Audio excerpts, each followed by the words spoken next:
On August 31st, 2007, the Vocaloid Hatsune Miku would be introduced to the world, rapidly becoming a hit in Japan. Her songs originally became popular on Nico Nico Doga before eventually migrating to YouTube, where Miku would gain popularity in the US and the rest of the world. It wasn't long before Miku started having live performances, with one of the first being in Los Angeles in 2010. On October 12, 2014, I went to the MIKU EXPO 2014 at the then Nokia Theater. I considered it the highlight of my teenage life, and at the time, I thought it would be the only time I'd ever get to see my idol perform live in her holographic glory. I was half right. On April 27th, 2024, after doing some ride shares, I arrived to the HEB Center in Cedar Park, Texas for MIKU EXPO 2024. So, this time, and 10 years later, here we are back. Except this time, instead of California, we're in Texas. And this time, instead of wearing an army jacket, I'm wearing a marine jacket. But, yeah, who would have thought 10 years later I'd still be going to the same concert?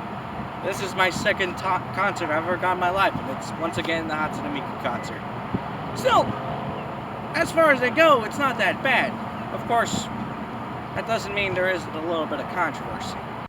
In most concerts featuring Hatsune Miku, she would be performing on a holographic projection, essentially the Pepper's Ghost illusion with more complex materials and techniques. However, in recent performances for the 2024 North America tour, it was revealed that she would instead perform on an LCD display. This, of course, had ruffled feathers in the community. So, name and, whatever domain you use online. Okay, my name is Gerson. I'm in Shizuru as an Instagram. On Instagram, you can find me as Milerna. Okay. Yeah. So, what are you guys' opinion on the fact that it might be that they're using the LCD screen instead of the holographic screen? Personally, I don't like that because, like I say, I've been a fan of Miku since I'm 12. So I've been waiting for this concert many years. I'm just gonna enjoy the fandom, enjoy cosplayers, enjoy Miku, basically. Alright, Yeah, so... my Instagram handle is @neko.l. Mine's is flap_jack.cos. Alright. Not really. I've been seeing a lot about the whole TV thing. I just hope I can see it. That's kind of because with the TV you'd think it'd be easier to see. So Right. I'm just guessing around that whole controversy thing. Is it really gonna bum you out that much, or is it just? I think it just whatever? It's kind of bumming because they kind of they advertise it as a hologram because Miku's known as a hologram idol, so it's kind of weird that not being that. But I'm not too mad as long as I'm there for the music too. So as long as the music's good, then I'm chilling, I guess. If they would have done the screen like they did at the Nico Nico Chill parties, I would have been okay with it. But I feel like it's just the way they advertised it is not what people are getting. Their license plate is Miku. Oh my god! Holy shit! Oh, and it's on a Mustang too. Oh my goodness! There's something I knew had a Miku car. It's called the Miku Jibu. Yeah, and it's it got crazy. totaled, so the Miku Jibu got fucking totaled. No! Oh damn! Yeah. Cooper. Peachy. Leo. Andy. C.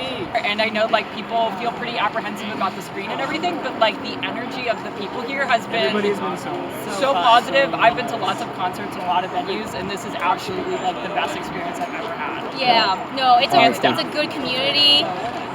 It's been awesome. All right. My name is Celeste, and my Instagram is @TricksterS, and my TikTok is @Rabbit. My name is Envy. You can find me both on Instagram and TikTok, Hugh_Chashi. I'm Lynn, and you can find me on Instagram @GoroGoroNeko. All right. Any thoughts on that? I think it's fine. I honestly do not care. I do think that if they are causing the prices to be as high as they are, they should be able to theoretically have a hologram. But I think the whole purpose of a Miku concert is that you're there with other people who like Miku, and obviously everyone knows she's not real. So it's I'm there for the band. I Like the instruments, they've always played top tier. I love them. That's true. I agree with them. It's just at first it was kind of a letdown, but eventually you just realize I know there's been a lot of talk about the screen controversy. What are you guys' opinion on that? It doesn't matter. Yeah, we're here to have fun, you know. Cool. I think even if like it's too late to change it, so it's like you know. All right, cool. Okay, so I know you guys have probably heard about the screen controversy. What are you guys' opinion on that? It is what it is. Again, we're making the most of it. Yeah, we're having fun. All right. I think it's better to be here than to not, at least. Right. Make the positive attitude about it. Yeah. Right. I only spent like $200 for both of us and like free parking, so I got a good deal out of it. Yeah. All right. I got to meet the shrimp songwriter themselves. All right, that's cool. We got to meet the songwriter, dude. We're already everything's All right. honestly, yeah. So names and where I can find you guys online. Hi, I'm Serki. You can find me on Twitch and Twitter. All right. What's up? I'm Hase. You can find me on Instagram at GAR__CIAAAA. Serki didn't drop their ad.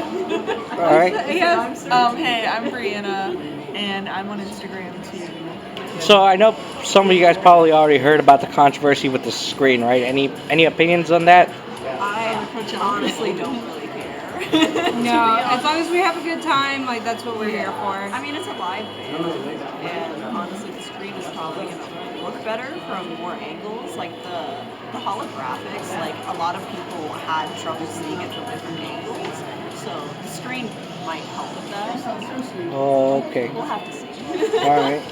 I'm just happy to have made it this far, so like, Yeah. I'm looking forward to it no matter what. All right. So I think I think there might be an actual reason why people are so pissed off. Here's my explanation. What's the best way to drink a Coke?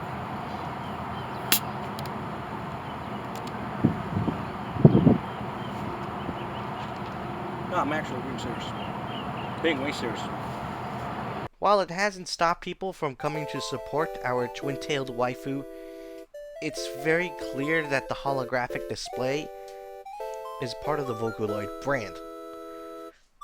In 1886, John Stith Pemberton introduced Coca-Cola to the market. It was fairly successful, being sold as a non-alcoholic drink touted for its supposed health benefits. And over a decade, its bottle and logo had gone through various iterations. By the 1890s, the iconic Coca-Cola logo design sticks with minor alterations.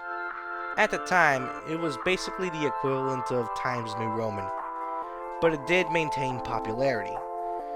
By the end of World War II, Coca-Cola became a truly global brand, by virtue of being associated with American presence.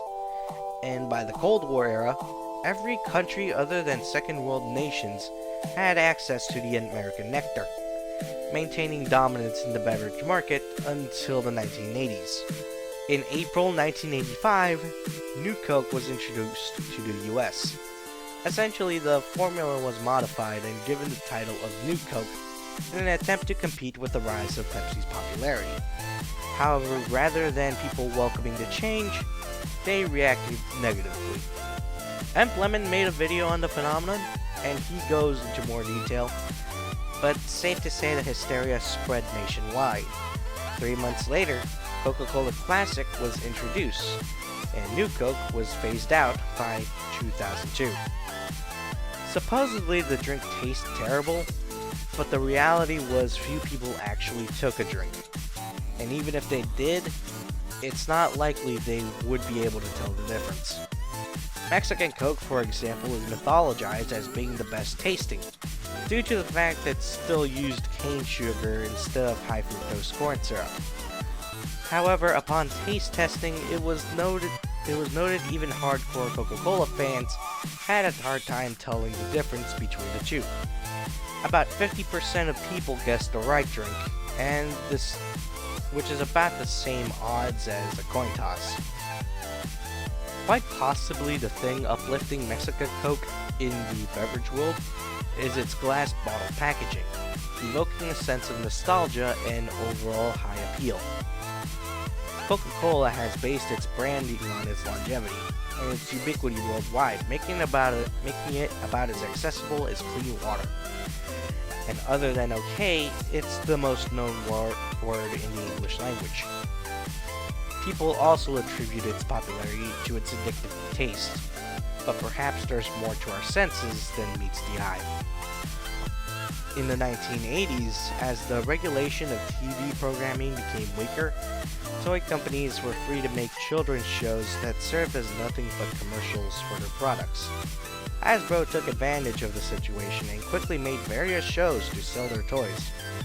One of their more famous is the rebranded line of action figures. Known as Diacon Battle Convoy in Japan, we know them as Transformers. One of the most popular being Optimus Prime. For the children watching at the time, he was the aspirational figure, leader of the Autobots, and a symbol of healthy masculinity. Unlike the toxic masculinity displayed by the series antagonist Megatron, Optimus was more of the gentle father figure, willing to impart life lessons to the young and inexperienced. He also valued sentient life, free will, and helping others become all they can be, not unlike the American values of life, liberty, and the pursuit of happiness. All in all, he was a hero perfect for the Reagan era. However, the company that owned him, Hasbro, had other plans. 2 years in the making, an incredible adventure and spectacular widescreen animation opens at theaters everywhere Friday. In 1986, the Transformers movie released in theaters, bringing with it a bunch of excited boys ready to see the bots on the big screen. The idea of a movie based on the toy franchise isn't new in the modern era, but it was something novel in the 1980s, with almost every brand getting the Hollywood treatment. And in theory, it made sense. For the company, it was just another form of advertising. Much like the cartoon series, they planned on introducing a new line of action figures and hopefully get the viewers attached and convince them to want the new toy. However, they also had plans to discontinue some toys for manufacture, and thus they had to kill off some characters in the film.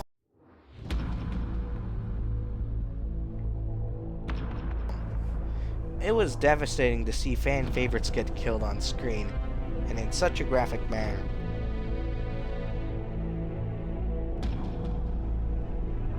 But no death hit harder than Optimus Prime. I fear the wounds are fatal. Prime, you can't die! Do not grieve.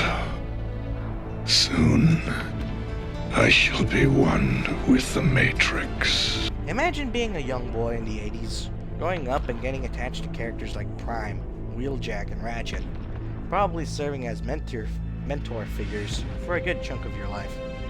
And suddenly you see them get killed in horrific ways, and the leader die on the operating table, with his last light snuffed out.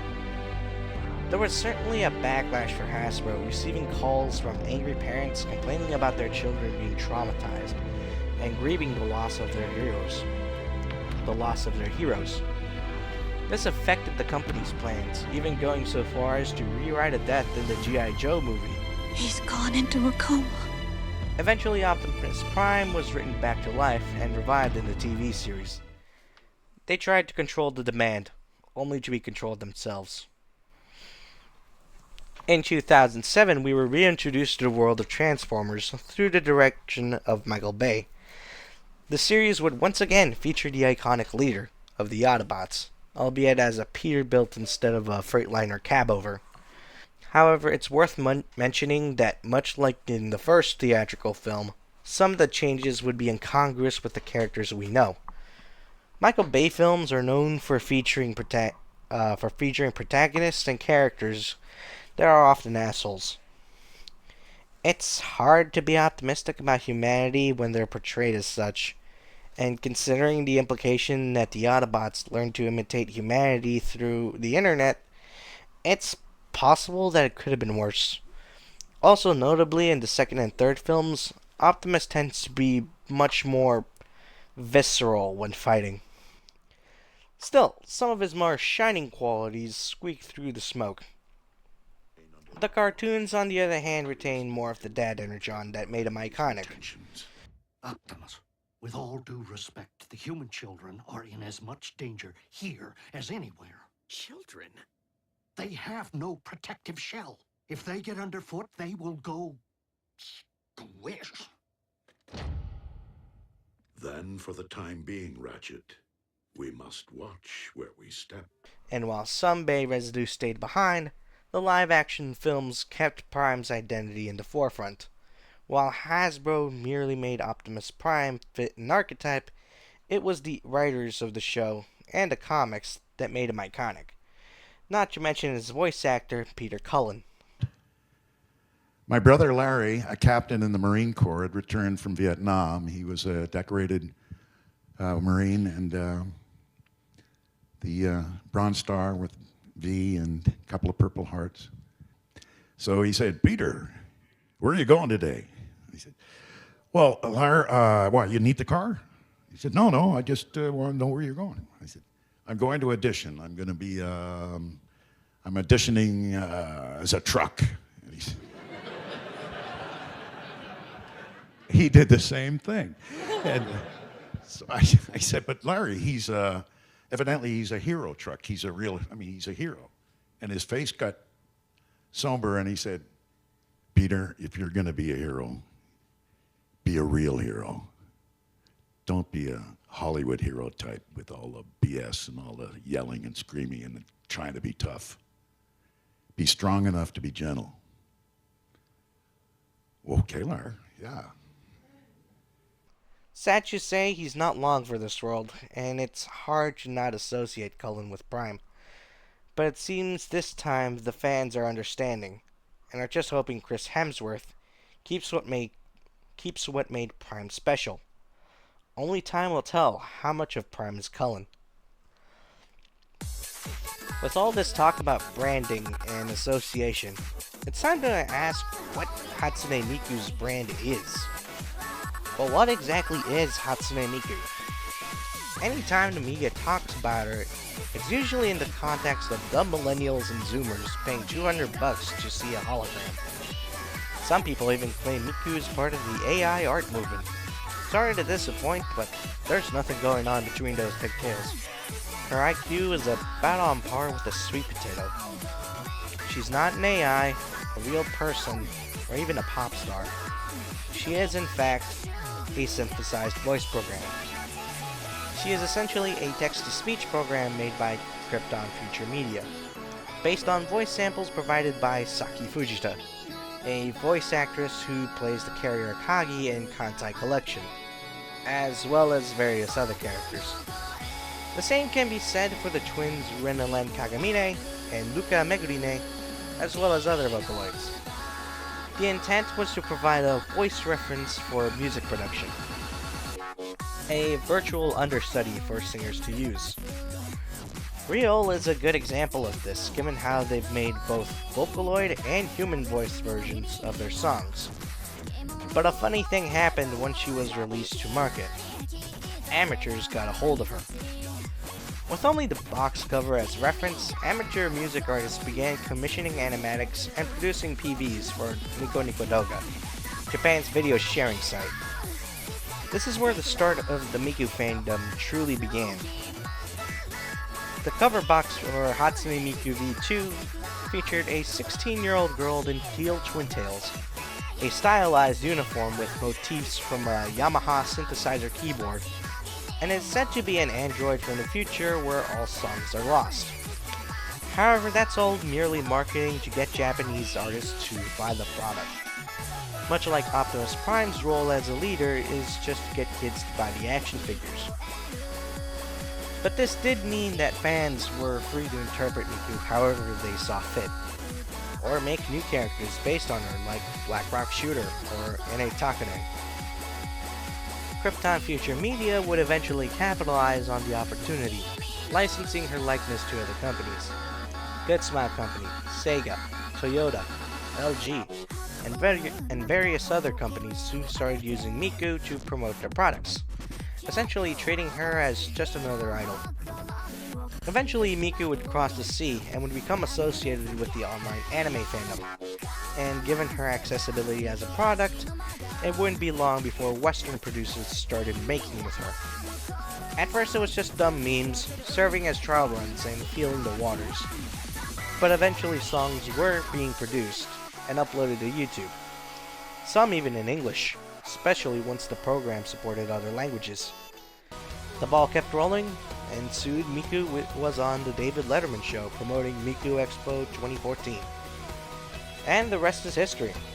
I know there's probably more to talk about it, but I wanted to try to keep this as concise as I could. Thank you very much. Thank you so much. Thank you. Hatsune Miku, ladies and gentlemen. Thank you. Okay. There she is. All right, that's fine. It's like being on Willie Nelson's bus. Will I come back to MIKU EXPO? Probably, yeah. But why? I know she's not real, but she's still real to me, damn it. The fact was, what kept me hooked for so long was an authentic creative community. Because anyone with cash to burn can get Miku, and typically individuals with creative chops will try to get Miku, which means that music made with Vocaloid will often be highly creative, bordering on experimental. It will also be incredibly diverse in terms of genre and themes, and with plenty of artists, it's basically the infinite monkeys on typewriters principle. Except in this scenario, it's the monkeys from the Planet of the Apes. Many of the songs have become my personal favorites, and I've used them as inspiration for my writing, often playing them in the background.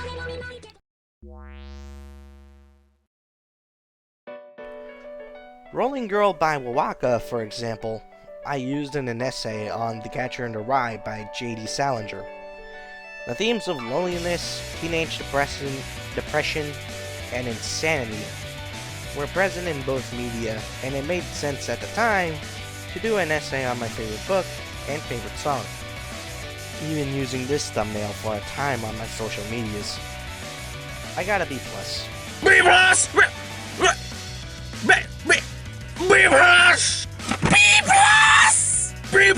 Again! And many of the artists making music varied in terms of themes, from romance to meta to existentialism to pop to death to rebellion. Where else can you go from a horror song to an operetta to a rock ballad about pudding to a song about teenage pregnancy? Oh, it's worth mentioning that because of the nature of the internet, no subject is taboo with Vocaloid music. For anyone freaking out about adult themes in songs like Deco 27's Rabbit Hole, if you thought that's bad, you should see some of the older stuff. Not to mention MMD, a popular 3D animation program for Vocaloid, has a reputation for being used for certain kinds of content. There's so much... I suppose it all goes back to my teenage years. I think it's safe to say I was going through a bit of a depression at the time. Becoming aimless in high school, having your mother and sister move away, staying with a father incapable of expressing empathy, breaking up with your girlfriend despite being a nisekoi situation, and just being a screw-up in general can leave a person feeling lonely. So suddenly finding a singing, dancing hologram and vibing with the song she made, it's no wonder I got so hooked. And finding fans that created fan art, animations, songs, covers, and various other expressions made it feel like I stumbled into a whole new world. It can be pathetic to admit I fell in love with Hologram, but it took a while for me to realize it wasn't a corporeal love. It was instead a love for what she represented. To know there's other people who share the same love of unique art and avant-garde music. I suppose that's why I keep coming back, regardless of how old I get. Miku is still my muse, and it's still surprising me. I found it odd that most of the people I met in Cedar Park were experiencing their first MIKU EXPO. wearing my shirt, I was basically bragging about going to the LA 2014 MIKU Expo. And all I can say is that spectacle presented in the HEB Center was almost on par with Los Angeles. I just wished it was longer. But regardless of if the next concert will be holographic, or on an LCD screen, or any other form, let it be known that I will come back. But for now, park your long haulers, grab a Coke, and listen to the music made by the world's #1 princess. Alright, so anyways, let me guys know what you guys think. Leave a like, subscribe, and as always, keep on being smart. Sayonara! Thank you so much. You guys are lifesavers.